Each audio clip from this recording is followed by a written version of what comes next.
Not many people know this, but Mexico was once a monarchy. Not just once, but twice. Two empires, two sad stories, two broken dreams. Between European ambitions, internal wars, and the endless search for identity, an imperial project was born and died in the heart of America.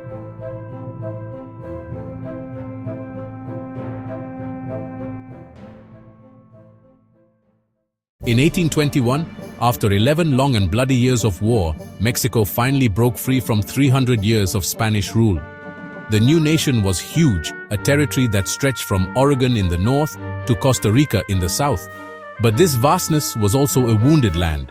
The war had stopped silver mining, once the jewel of the Spanish crown, and left agricultural fields in ruins. 10 million souls, indigenous people, mixed-race people, Creoles and Spaniards, now faced an uncertain future, free from the world's most powerful empire, but adrift in a sea of problems. The question on everyone's mind was, how to govern this newborn nation? Republican ideas, inspired by the United States, echoed among former rebels like Guadalupe Victoria. They dreamed of a government by the people. However, the conservative elite, the high clergy, and the military feared the instability a republic might bring. For them, the solution was a constitutional monarchy, a system that promised order, stability, and crucially, recognition from European powers. The very plan that sealed independence, the Plan of Iguala, aimed to invite a Spanish prince to wear the Mexican crown. But Spain, proud and resentful, refused to recognize Mexico's independence and rejected the offer. The throne was empty, and who better to fill it than the architect of independence himself, General Agustín de Iturbide. He was the man who united enemy armies under the banner of the Trigarante army.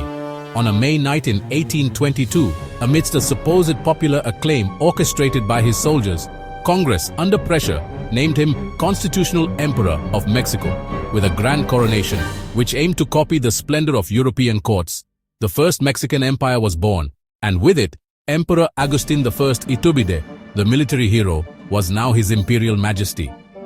Charismatic and daring on the battlefield, he proved to be vain and bossy in the palace. His lack of political experience quickly became clear. He believed he could rule by decree, like a general commanding his troops.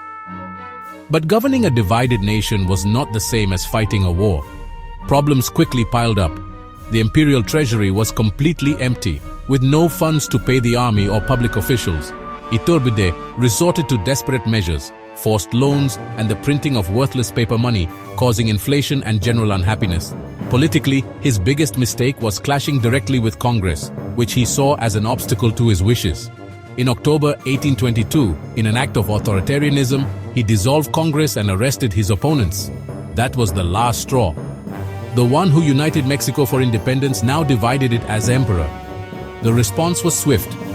Former allies, like the young and ambitious Antonio López de Santa Anna, rebelled. With the Plan of Casamata, they demanded the restoration of Congress and declared the emperor an enemy of the nation. The army, Iturbide's main source of power, abandoned him. Isolated and without support, in March 1823, less than a year after his coronation, Agustín I stepped down and went into exile in Europe. However, upon hearing rumors of a Spanish invasion, he decided to return in 1824 to offer his services to his homeland. He didn't know that the new Republican government had declared him a traitor and ordered his death. Upon landing, he was arrested and without a formal trial, executed by firing squad. The imperial dream, which began with the glory of independence, ended tragically against a firing squad wall. The newborn Mexican Republic was a boiling pot. On one side, liberals dreamed of a federal modern government. On the other, conservatives defended a centralized power and the traditions of the colonial era. This ideological dispute paralyzed the country. In the following 4 decades, Mexico was governed by more than 50 different administrations. The presidential chair became an ejector seat, occupied by ambitious generals, presidents who lasted only a few months, and opportunistic dictators. Figures like Antonio López de Santa Anna embodied this era of chaos, taking the presidency 11 times amidst coups and counter-coups. This constant instability turned politics into a low-intensity civil war, where every change of government was a battle. Not a peaceful transition. The country bled from within, unable to build strong institutions. And it was this weakness that opened the door to the greatest humiliation in its history. The deepest wound would not come from its own disputes, but from its neighbor to the north. The relentless expansion of the United States, driven by the doctrine of manifest destiny, found an easy target in Mexico. The annexation of Texas was the spark that ignited the Mexican-American War. The conflict was devastating. The American army marched into Mexico City, raising its flag in the heart of the nation. By the Treaty of Guadalupe Hidalgo, Mexico was forced to give up more than half of its territory, the lands that are now California, Nevada, Utah, Arizona, and New Mexico. A nation that was born with the ambition of being a continental empire suddenly found itself crippled. The feeling was one of national mourning. The country was exhausted, humiliated, and deeply divided. The republic, with its promises of progress, seemed to have failed. In this power vacuum and lack of hope, an old idea began to gain strength. Perhaps the solution was not in a republic, but in a return to the order of an empire. In 1864, Mexico became an empire again. The Austrian Archduke Maximilian of Habsburg accepted the crown offered by Mexican conservatives and supported by the French Emperor Napoleon III. By his side, the young and educated Belgian Princess Carlota, a European couple arriving triumphantly in Mexico City, greeted with parties, speeches, and hopes.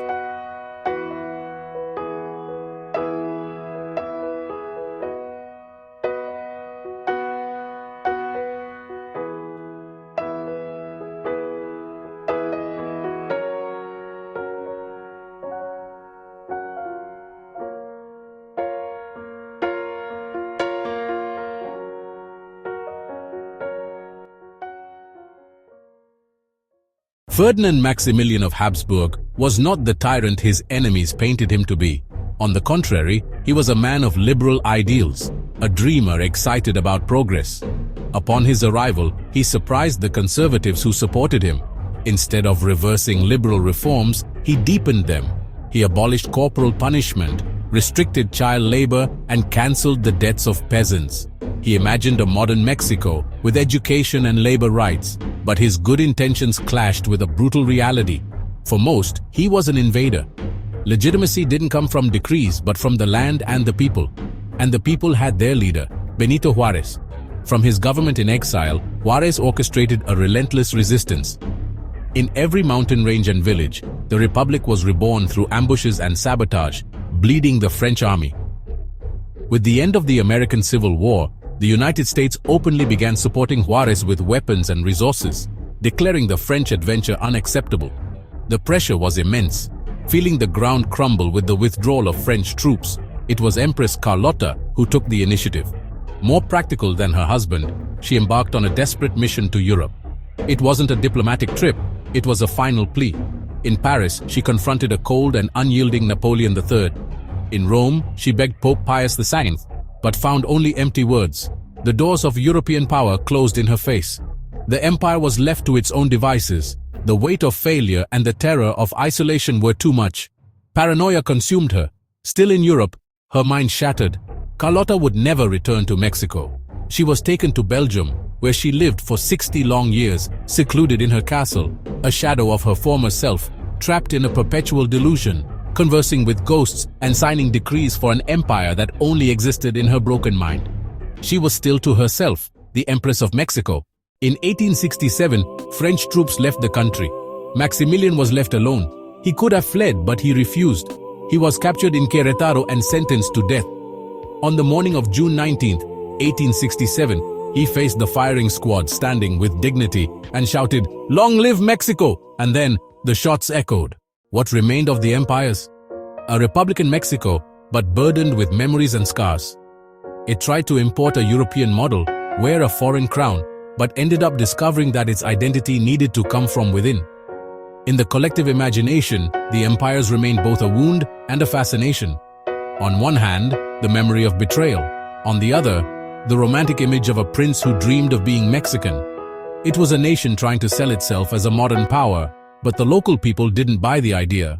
Mexico tried to be an empire twice, 2 crowns, 2 failures. One same search, identity. The strength of a people is not in crowns, but in resisting time and tragedy. And you, do you think Mexico would have been different if it had remained a monarchy? If this story surprised you, hit the like button, subscribe to the channel, and share. Here, history is never just the past, it's the future waiting to be told.